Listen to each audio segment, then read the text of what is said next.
बेगम जहां, अब जब आपने हमें छोड़ने का फैसला कर ही लिया है तो बेशक छोड़ दीजिए। हम आपके इस फैसले की कदर करते हैं, मगर जाने से पहले हम आपसे एक जरूरी गुफ्तगू करना चाहते हैं। जी फरमाइए नवाब साहब। जब हमारी पहली बेगम हमें छोड़कर गईं, तो उन्होंने हमें ये बेशकीमती अंगूठी दी, जिसे देखकर हम उन्हें आज भी याद करते हैं। जब हमारी दूसरी बेगम हमें छोड़कर गईं, तो उन्होंने हमें ये सोने के कंगन दिए, जिन्हें देखकर हम अपनी दूसरी बेगम को याद करते हैं। और आज जब आप हमें छोड़कर जा रही हैं, तो हम चाहते हैं ये जो आपके गले में लटका हुआ हीरो से जड़ा बेशकीमती हार है, वो हमें देकर जाएं, जिसे देखकर हम आपको याद कर सकें। नवाब साहब, आपकी ये बातें सुनकर हमारा दिल भर आया, पर अगर आपको हमें याद ही करना है तो आप ये सोचकर याद कर लीजिएगा कि आपने हमसे हीरो से जड़ा बेशकीमती हार मांगा था और हमने आपको दिया नहीं।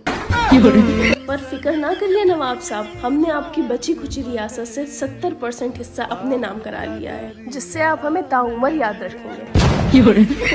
खुदा हाफिज नवाब साहब। बेगम जहां, अब विदा।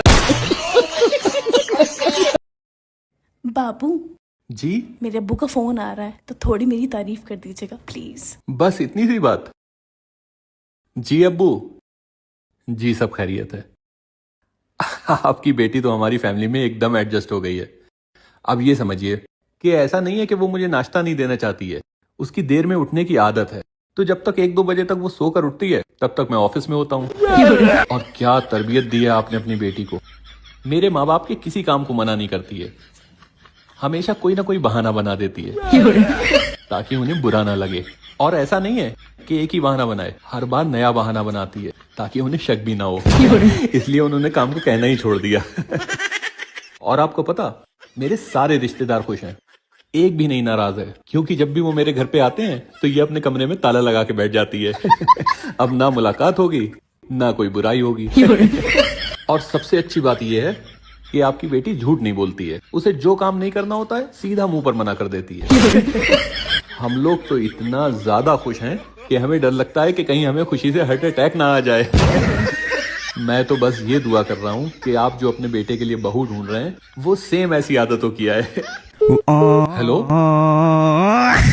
फोन काट दिया।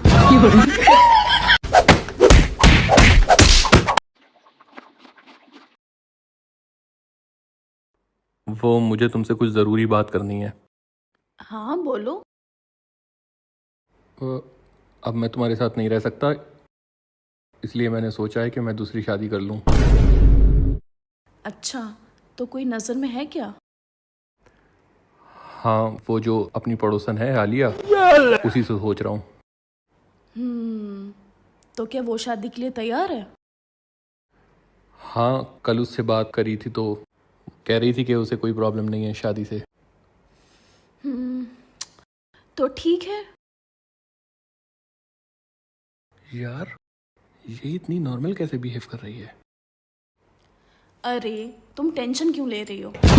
बस चाय में 2 कतरे डाल देना और तुम्हारी टेंशन खत्म। अच्छा ठीक है, बाद में बात करती हूँ, बाय। क्या हुआ? तुम फोन पे बात कर रही थी? हाँ, अरे वो मेरी दोस्त नहीं है चुनमुन, उसके हस्बैंड को आशिकी का भूत सवार हुआ है। जनाब दूसरी शादी करने जा रहे हैं, तो मैंने भी कह दिया कि चाय में 2 कतरे जहर डाल दो और तुम्हारी टेंशन खत्म। वैसे मैं चाय बनाने जा रही थी, आप पियेंगे? नहीं, मेरा दिल नहीं है।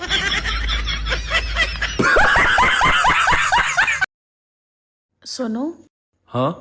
ये जो अपने पड़ोस में आलिया रहती है, हाँ? उसके हस्बैंड से लड़ाई हो गई है। यार, इसका हस्बैंड हर वक्त इससे लड़ता ही रहता है। तो उसके हस्बैंड की कॉल मेरे पास आई थी। क्या कह रहा था तुमसे? कह रहा था, भाभी जी मुझे तो लव लेटर लिखना नहीं आता है, तो क्या आप मेरी तरफ से मेरी बीवी को एक लव लेटर लिख देंगी, जिससे उसका गुस्सा ठंडा हो जाए और वो मान जाए। फिर तुमने क्या कहा? मैंने तो जल्दबाजी में हाँ कर दी, पर तुम्हें तो पता है मुझे लव लेटर कहाँ लिखने आते हैं। पर मैंने सुना है तुम इन चीजों में बहुत माहिर हो। तो क्या तुम आलिया को एक लव लेटर लिख दोगे?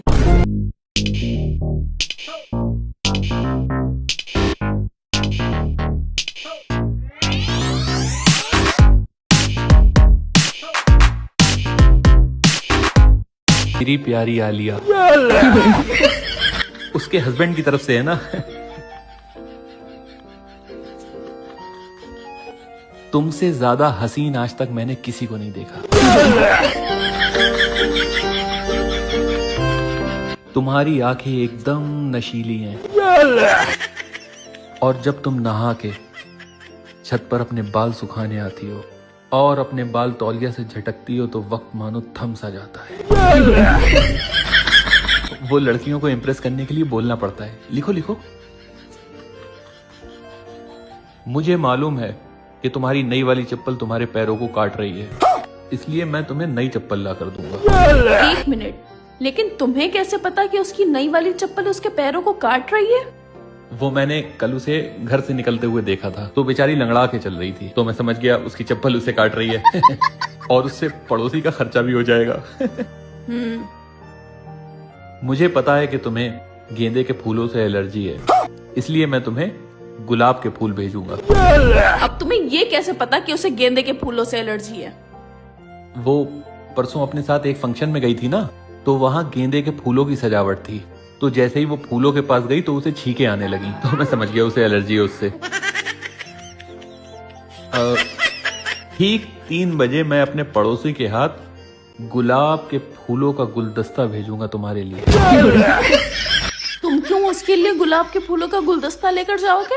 अरे उन दोनों में लड़ाई हो रखी है ना, तो मैं उसके हस्बैंड की तरफ से गुलाब के फूलों का गुलदस्ता लेके जाऊंगा ताकि उसका गुस्सा ठंडा हो जाए।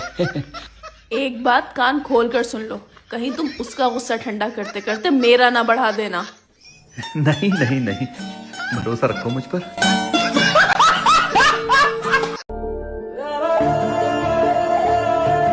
अरे बेगम जहां। जी नवाब साहब। कहाँ मसरूफ थी आप? मैं आपके गुस्ल के लिए गुस्ल खाना तैयार कर रही थी। वो मुझे आपसे एक जरूरी गुफ्तगू करना है। जी फरमाइए। आइए। वो दरअसल हमारी रियासत में औरतों की तादाद मर्दों के मुकाबले ज्यादा हो चुकी है, तो हमारी हुकूमत के हुक्मरानों ने ये फरमान जारी किया है कि हर आदमी के पास कम से कम 2 बेगम होना जरूरी है, वरना उस आदमी को शहीद कर दिया जाएगा। तो मैंने सोचा आपकी भी राय ले लूं, क्या कहती हैं आप? मुबारक हो नवाब साहब, ये तो बहुत खुशी की बात है जो खुदा ने शहीद होने के लिए आपको चुना है। वैसे आपकी ये शेरवानी किस बेगम के पास टांगना है?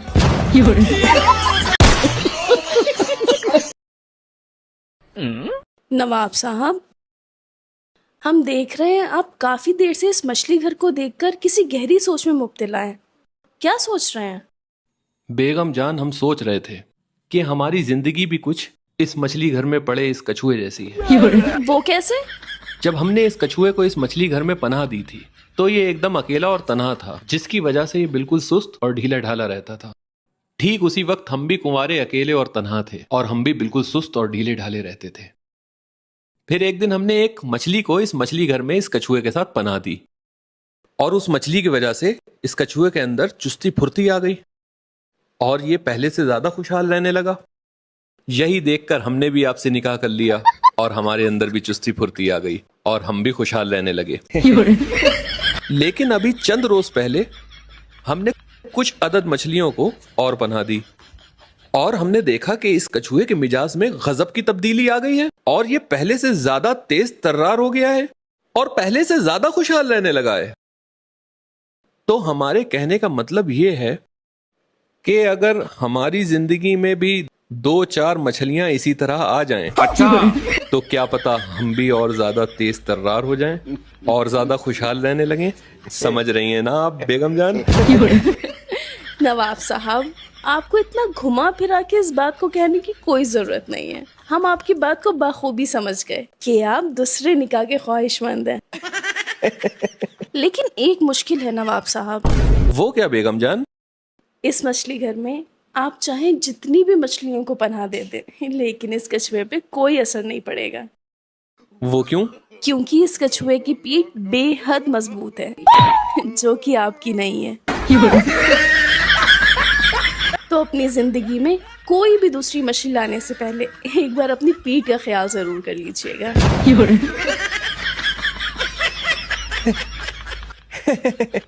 बेगम जान, आपकी भी हमारी तरह मजाक करने की आदत है।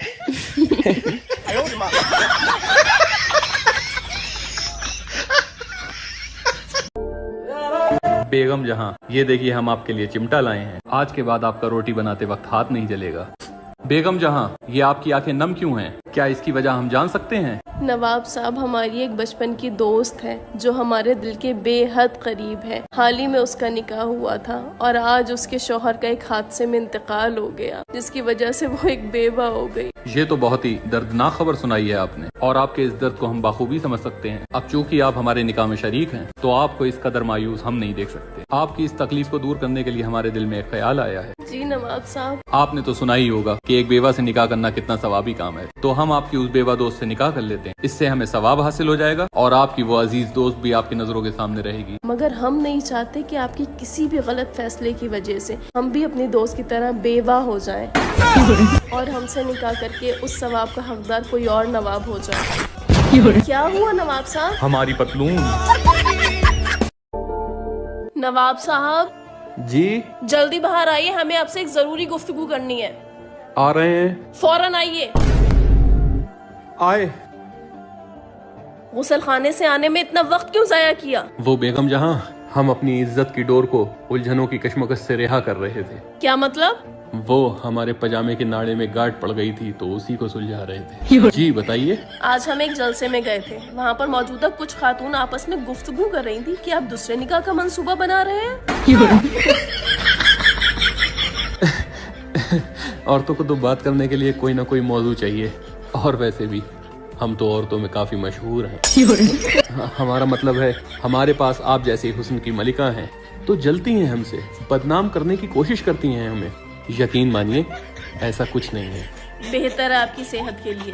अगर आपने ऐसी हिमाकत करने का सोचा तो हम अपने हाथों से आपके रुखसार को इस कदर सुर्ख कर देंगे कि आपको आफताब की मौजूदगी में सितारों का दीदार हो जाएगा। वाह, इसका क्या मतलब है बेगम जहां? इतने जोर का झापड़ मारेंगे ना कि जमीन में घुस जाओगे और दिन में सितारे नजर आ जाएंगे।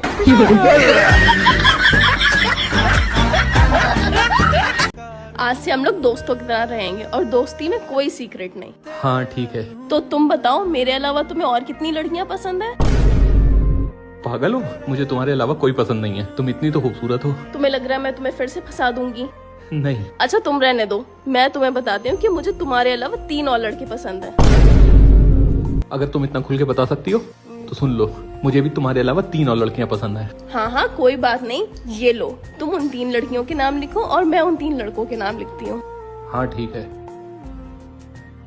लाओ दिखाओ मुझे। Ladies first. ये लो। पहला, मेरे अब्बू का दामाद। ये फंस गया सीएम। दूसरा, मेरे बच्चों का अब्बा। तीसरा, मेरे भाई का जीजा। अब लाओ मैं पढ़ती हूँ। नहीं छोड़ो। अरे लाओ तो। रहने दो।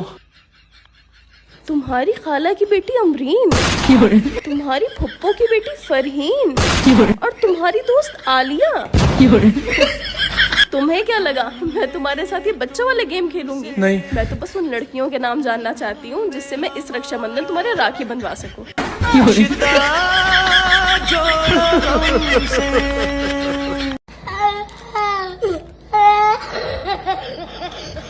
तो यार बस आज के लिए सिर्फ इतना ही। अब अगर तुम लोग को वीडियो पसंद आई ना तो यार लाइक मारो, कर दो यार, तुम्हारे पैसे थोड़ी ना कट रहे हैं, कर दो। अब अगर तुम लोग नए हो तो यार सब्सक्राइब करो, वो जो लाल वाला बटन है उसके साथ मैरी गो राउंड खेलो या फिर टीपी टीपी टैप, मुझे नहीं पता, बस क्लिक हो जाना चाहिए। बाय।